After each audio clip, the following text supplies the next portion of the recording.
Praise lord. ఉదయకాంత దేవుని వాగ్దానం మనం ధ్యానం చేసుకుందాం. యెషయా గ్రంథం 58వ అధ్యాయము 11వ వచనం. యెహోవా నిన్ను నిత్యము నడిపించును, క్షేమకాలమున ఆయన నిన్ను తృప్తిపరిచి నీ ఎముకలను బలపరుచును. నువ్వు నీరు కట్టు తోట వలెను ఎప్పుడును ఎల్లప్పుడూ ఉబ్బుకుచుండు నీటి ఓట వలె ఉండువు. దేవునికి మహిమ కలుగును గాక.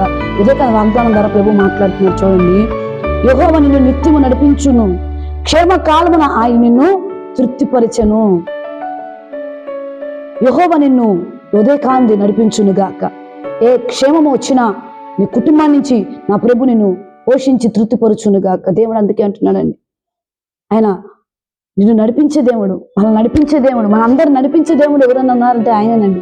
నేను నడిపిస్తాడు. శ్రమల గుండా వెళ్తున్నా నేను నడిపిస్తాడు, క్షేమం గుండా వెళ్తున్నా నేను నడిపిస్తాడు. హల్లెలూయా. నీ క్షేమం కాలమందు లోకములు అందరు క్షేమంతో నిన్ను ఉంటారు, కానీ నువ్వు మాత్రం క్షేమంతో ఉండు. క్షేమకాలమందు ఆయన నిన్ను తృప్తిపరచును. చూడని అంటున్నాడు కదా, నువ్వు తృప్తిపరచును, నీ ఎముకలను బలపరచును. ఆయన మన ఎముకలను బలపరిచే దేవుడు. మనం కృంగిన వేళ మనకు బలం ఇచ్చేది ఆయనే. ఆయన బలమైన దేవుడు, అద్భుతములు చేసే దేవుడు, అద్భుత కార్యములు చేసే దేవుడు. ఆయన నిత్యము నడిపించును గాక అంటున్నాడు కదా. నువ్వు నీరు కట్టు తోట వలె ఉందువు, ఎప్పుడును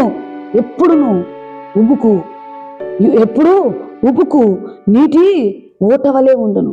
నువ్వు ఎప్పుడు ఉగుచు ఉండాలని, నీటి ఊటగా ఉండాలని, నువ్వు అందరికి అనేకులకు ఆశీర్వాదకరంగా ఉండాలి. నా ప్రభు ఆశ. నువ్వు నీరు కట్టు తోట వలె ఉంటావు, ఎందుకంటే నువ్వు దేవుని యందు భయభక్తులు కలిగి ఉన్నావు కనుక. కీర్తనలో ఒక మాట ఉంటుంది చూడండి, అతడు నీటి కాలువన ఓరన నాటబడిన మొక్క వలె ఉంటుంది, అతడు ఆకు వాడక తన కాలమందు ఫలించు చెట్టు వలె ఉంది. అతడు చేయదంతయు సఫలమగును. ఎవరు వీళ్ళంటే దేవుని యందు నమ్మకం ఉంచిన వారు, దేవుని యందు భయభక్తులు కలిగిన వారు, దుష్టుల ఆలోచన చొప్పున నడవకుండా ఉన్నవారు, హల్లెలూయా, అపహాస్యకులు కూర్చున్న చోట కూర్చోకుండా వారు, యెహోవా ధర్మశాస్త్రం దేవారాత్రులు దాన్ని ధ్యానించి దాని యందు ఆనందించువాడు, నీటి కాలువ వలె ఓరన నాటబడిన చెట్టు వలె ఉండును అంటున్నాడు దేవుడు. యెషయా గ్రంథంలో కూడా ఈ ఉదయకాంత వాగ్దానం ద్వారా నేను మాట్లాడుతున్నాను. యెహోవా నిన్ను నడిపిస్తాడు, క్షేమకాలమందు నిన్ను తృప్తిపరుస్తాడు, నీ ఎముకలకు బలమును చేకూర్చును గాక. నువ్వు నీరు కట్టు తోట వలె ఉంటావు, ఎల్లప్పుడూ నీటి ఉబ్బుకులుగా నువ్వు మార్చబడతావు. హల్లెలూయా. ఈ వాగ్దానం దేవుడు నీతో మాట్లాడుతున్నాడు. నువ్వు ఎల్లప్పుడూ నీరు కట్టు తోట వలె ఉండువు గాక, నువ్వు ఉబ్బుకు తోట వలె ఉండువు గాక, నీ ఎముకలకు శక్తిని దయచేయను గాక, సత్తువులు కలుగు చేయను గాక. నువ్వు ఒకవేళ బలహీనంగా ఉన్నావేమో ఆయన నిన్ను నడిపించును గాక. ఎవరు లేక ఒంటరి స్థితిలో నువ్వు ఉన్నావేమో నా దేవుని నడిపించును గాక. క్షేమకాలంలో నువ్వు ఉన్నావేమో నీ క్షేమము నా దేవుడు తొలగిస్తాని ఉదయకాలం నీతో మాట్లాడుతున్నాడు.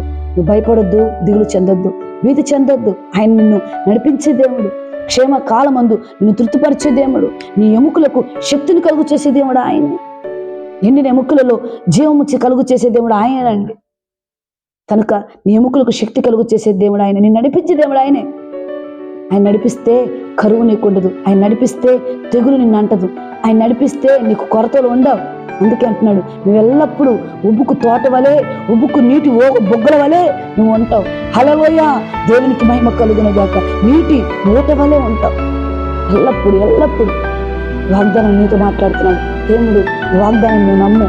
ఈ వాగ్దానం దేవుడు నీకు అనుగ్రహించిపోతున్నాడు.